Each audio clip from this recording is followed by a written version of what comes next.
इस क्वेश्चन में कह रहा है कि दो चार्ज है +4e और +e, ये दोनों एक दूसरे से a डिस्टेंस पे प्लेस्ड है।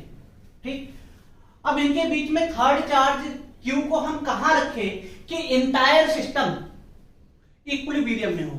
इंटायर सिस्टम मतलब ये भी चार्ज इक्विलिब्रियम में हो, ये भी इक्विलिब्रियम में हो और ये q भी इक्विलिब्रियम में हो। ठीक है, तीनों चार्जेस इक्विलिब्रियम में हो।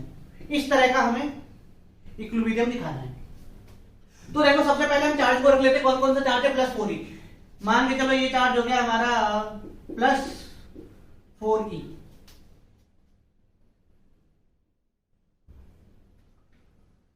और दूसरा चार्ज हमारा ये हो गया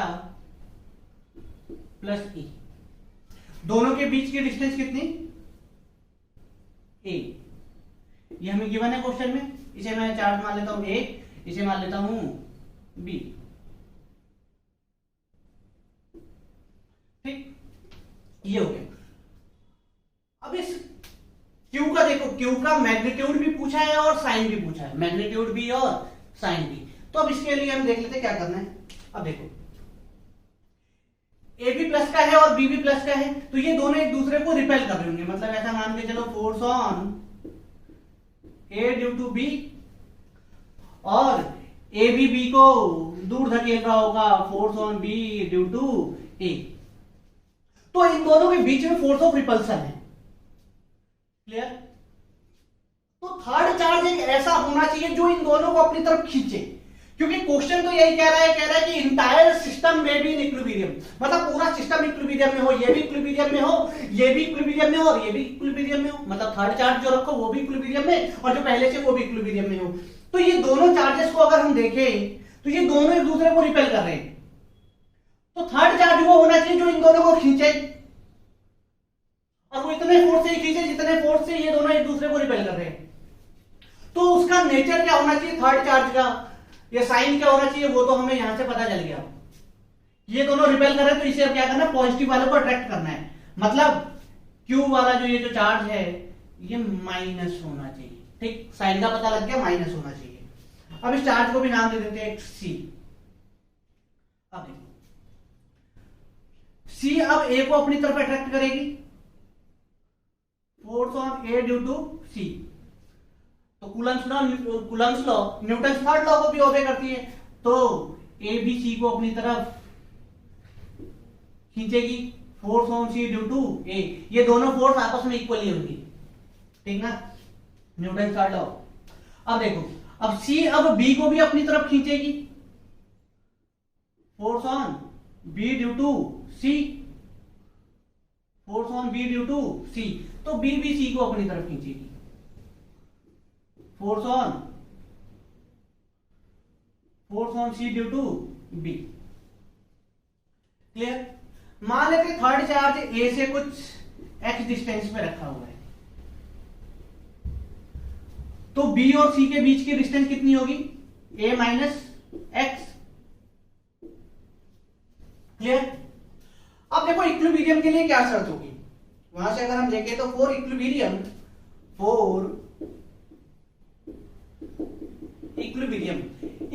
के लिए क्या होता है? देखो नॉर्मल सी बात है, लेफ्ट वाला फोर्स इक्वल टू राइट वाला फोर्स कर लो, या फिर ऊपर वाला फोर्स इक्वल टू नीचे वाला फोर्स कर लो, जो हम जनरली जो करते हैं। तो इसमें हॉरिजॉन्टल फोर्स लग रहा है तो राइट वाला फोर्स इक्वल टू लेफ्ट वाला फोर्स। तो तीनों चार्जेस पे अगर लेफ्ट वाला फोर्स इक्वल टू राइट वाला फोर्स हो जाए तो तीनों ही चार्ज इक्विलिब्रियम में। तो अब देखो फॉर इक्विलिब्रियम क्या हो जाएगा, F A B is equal to F A C, और F C A equal to F C B, F C A equal to F C B, F C A equal to F C B. और उधर हो जाएगा third वाला charge F B C equal to F B. अब देखो जो पहले से जो चार्जेस रखे हुए होते हैं उनको अगर आप आपस में इक्वेट करते हो तो आपको मैग्नीट्यूड ऑफ थर्ड चार्ज मिलेगा, मैग्नीट्यूड ऑफ थर्ड चार्ज। ठीक ना, अब जो चार्जेस पहले से रखे हुए हैं अगर उनके फोर्स को आपस में इक्वेट करोगे तो आपको मैग्नीट्यूड ऑफ थर्ड चार्ज मिलेगा। और जो आपने थर्ड चार्ज रखा है अगर उसे इक्वेट करते हो तो आपको पोजीशन ऑफ थर्ड चार्ज मिलेगा। जो थर्ड चार्ज आपने रखा है उस पे अगर फोर्स को आप इक्वेट करते हो तो आपको पोजीशन ऑफ थर्ड चार्ज मिलेगा। Clear? Position of third charge मिलेगा। तो सबसे पहले हम निकाल लेते हैं position of third charge. Position of third charge,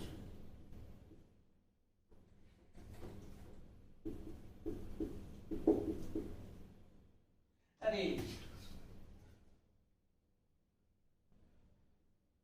position of third charge, position के लिए कौन सा फोर्स, इसे इक्वेट करना पड़ेगा। तो F C equal to F C B. F C कितना है, सी और ए, चार्ज कितना 4e³ के 4e³ बाय डिस्टेंस कितना है x²। अब देखो 4e³ डिस्टेंस हो गया x², ठीक। दूसरी तरफ F C B, C B distance ये हो गया QE, के QE upon a minus x का होल स्क्वायर। अब देखो यहां से क्या क्या कैंसिल हो जाएगा, के क्यू ई, ये चीजें कैंसिल। अब इसमें बचा क्या 4/x² और उधर बच गया 1/a माइनस एक्स का होल स्क्वायर। क्लियर? अब देखो इसे कभी भी ना होल स्क्वायर को ओपन मत करना, इस दोनों तरफ ही होल स्क्वायर बना दो। ये हो जाएगा 2/x का होल स्क्वायर लिख सकते हैं हम इसे, 2 का स्क्वायर 4, और ये हो जाएगा हमारा 1/1 माइनस एक्स का होल स्क्वायर। स्क्वायर से स्क्वायर कैंसिल कर दो, जब इस पावर सेम होती है तो पावर से पावर काट देते हैं, और बेस सेम होती है तो बेस से बेस काट देते हैं, पावर को इक्वेट कर देते हैं, ये तो हम जानते हैं। तो ये हो गया हमारा 2/x equal to 1/a minus x. तो a माइनस एक्स को इधर भेजो तो ये हो जाएगा 2a minus 2x equal to x। तो क्या हो जाएगा 2a इक्वल टू 3x। तो x इक्वल टू कितना आ गया 2a/3, x equal to 2a/3। ये आपको मिल गई पोजीशन ऑफ थर्ड चार्ज। अब देखो मैग्नीट्यूड के लिए साइन तो पता लग ही चुका है, पोजीशन पता लग गया। अब मैग्नीट्यूड के लिए आप दोनों में से कोई सा भी फोर्स को इक्वेट कर दो, दोनों में से कोई से भी फोर्स को इक्वेट कर दो, आपको मैग्नीट्यूड ऑफ थर्ड चार्ज मिल जाएगी। तो मुझे थोड़ा इजी लगता है इसलिए मैं हमेशा ये वाला रखता हूं, क्योंकि यहां पे x की वैल्यू डायरेक्ट रख दो, नहीं तो अगर मैं इस वाले पे करता हूं तो a माइनस एक्स जो है इसमें फिर x की वैल्यू पुट करो, फिर माइनस माइनस करो तो थोड़ा लेंथी हो जाएगा। तो इसलिए सबसे ज्यादा आसान है FAB इक्वल टू FAC कर दो। तो for position of, sorry position हो गया, for magnitude of third charge, for magnitude of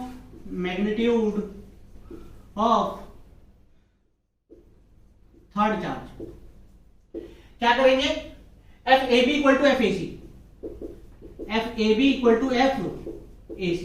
अब AB क्या है, AB कितना है 4e/a², के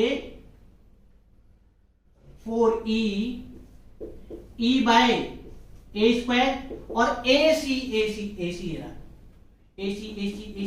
क्या हो जाएगा 4e³ के 4e³/x²।